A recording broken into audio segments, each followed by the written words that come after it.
हमारे मन को, हमारी इंद्रियों को। नाथ काय करूं आताम या मना न स्वर्णिम विषयाची वासना।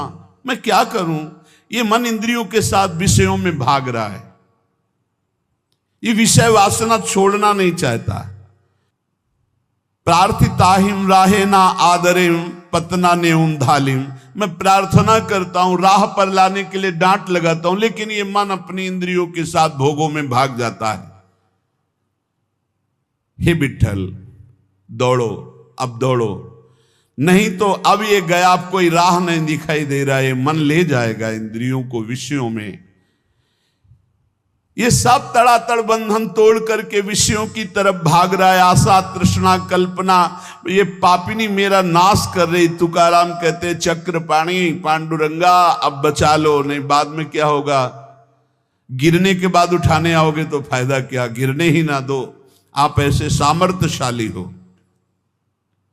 प्रार्थना, कल चर्चा चली थी कि मन को, इंद्रियों को विषयों से बचाने में हम असमर्थ हैं, तो हम प्रार्थना प्रभु से करें, पुकारें। जैसे गोस्वामी जी कल कह रहे थे कि हौ हार्यो कर जतन विविध विधि अतिशय प्रबल अजय, तुलसीदास बस होई तबे जब प्रभु पेरक बरजय। हे नाथ मैं हार गया हूं, बहुत उपाय करके ये बस में नहीं हो रहा, आप डांट दो मन को, ये विषयों की तरफ ना जाए, आपके चरणों की तरफ जाए।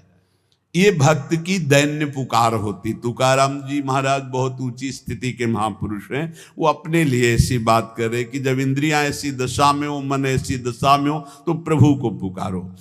अब जो बात कह रहे कि भगवान नाम जप करते हुए भी जिसको अधोगति अपनी नहीं करनी है, इन बातों को साधक बड़े ध्यान से सुने। रात दिन भगवान के चिंतन में डूबना है तो अर्थ को एकत्रित करना और स्त्री संभाषण, एकांत आदि मिलन, बैठना, बात करना, ये सब छोड़ दे। ये मन बड़ा चंचल, थोड़ी देर लड़ पाओगे, इसके बाद फिर भ्रष्ट कर देगा, गिर जाओगे, फिर नहीं उठ पाओगे। जहां गिरना शुरू हो जाता है तो वो असमर्थ हो जाता है, उसकी हिम्मत खत्म हो जाती है। एक बार भंडारा पर्वत पर नाम कीर्तन में मगन थे श्री तुकाराम जी महाराज, और जब कीर्तन करने के लिए वो जाया करते थे, इतना सुंदर रूप, जो भगवत भजन करने वाले होते उनमें एक लावण्य जागृत होता है, भागवतिक।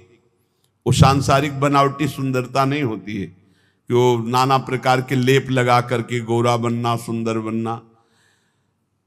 तो एक नवयुवती रोज देखती थी तुकाराम जी को, चरणों में नूपुर बांधे पर्वत, भंडारा पर्वत की तरफ जाते और एकांत में खूब नाच नाच के भगवान को रिझाते, कीर्तन करते। वो अपने मन को नहीं रोक पाई, मानो भगवान परीक्षा ले रहे हो। जब वो आंख मूंद कर राम कृष्ण हरि जय जय राम कृष्ण हरि निवेदन किया जाकर, दंडवत, दूर से ही दृष्टि गई, देखा उसकी भाव भंगियों को। नेत्रों से देखने से ही पता चल जाता है तुम किस भाव से देख रहे हो।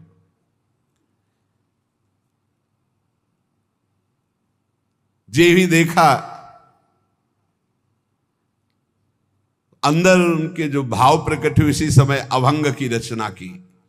स्त्रियांचा तो संग नाको नारायणा, काष्ठाया पाषाणा मृतिकेच्या, नाठवे हा देव ना घड़े भजन, लांचावले मन आवरेना। दृष्टि मुखे मरण इंद्रियांचे द्वारे, लावण्य ते खरे दुख मूल, तुका मेहणे जरी अग्नि ज्वाला, साधु तरी पावे बांधुम संघट्टे हो। नारायण, ये कौन सी लीला, हम तो काठ और पत्थर की और मिट्टी की भी स्त्री का स्पर्श नहीं कर सकते, आपने तो साक्षात भेजा है, किसी और से बात नहीं कर रहे। मुझे पता है कि आप मेरे कीर्तन और यश पर ये प्रश्न खड़ा करना चाहते हो। पांडुरंगा, आप भी जानते हैं कि आपके भजन का बाधक स्वरूप क्या है। ये नेत्रों के कटाक्ष, ये मुख की मुस्कान, ये इंद्रियों का आकर्षण उन मरण धर्माओं को हो सकता है जो शरीरों पर आ सकता है, जो पांडुरंगा में आ सकते हैं उसके ऊपर कोई फर्क नहीं पड़ सकता। ये लावण्य का आकर्षण दुखों का मूल है। तुकाराम जी कहते हैं कि यदि एक तरफ स्त्री हो एक तरफ आग हो और साधु को कहा जाए किसका स्पर्श करोगे तो आग का स्पर्श कर लेगा, आग में जलना स्वीकार कर लेगा, लेकिन पराई माता बहनों की तरफ गंदी दृष्टि, गंदी भावना नहीं। इसलिए हे पांडुरंगा बचाओ। तुकाराम जी सीधे भगवान से बात करे, पांडुरंगा ये क्या प्रश्न है। और उससे कहा, पराविया नारी रखुमाई समान हे गेले नेमुन ठाइन चिंची। तुम तो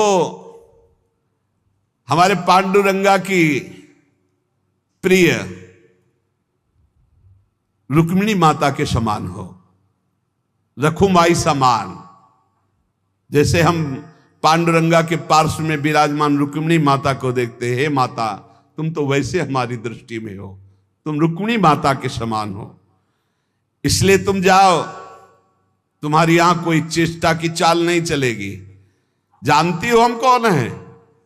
हम हरिदास हैं, हम प्रभु के दास हैं। तुम्हारे द्वारा हमारा पतन नहीं हो सकता। ऐसी बुरी चिंतन वृत्ति मत रखो। तुकाराम जी कहते हैं कि यदि उस स्त्री से कहा तुम्हें परपुरुष ही पसंद है तो बहुत संसार में है, यह तुम्हारी चाल चलने वाली नहीं। तुकाराम जी ने सीधे साष्टांग दंडवत किया कि आप हमारे लिए रुक्मिणी मां के समान हो, रखुमाई रुक्मिणी मां। और हाथ जोड़कर कहा विदा हो, यहां आपकी कोई चाल चलने वाली नहीं।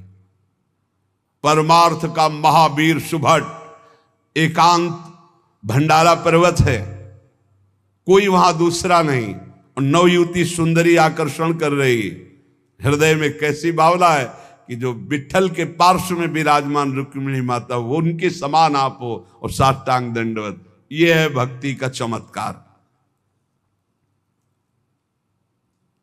महाप्रभु चैतन्य देव अश्रु प्रवाह करते, हा कृष्ण हा कृष्ण। दो वैश्याएं आपस में देखी, बोले बहुत सुंदर सन्यासी है। कहा हमारी जैसियों से पाला नहीं पड़ोगा इसलिए सन्यास ले लिया।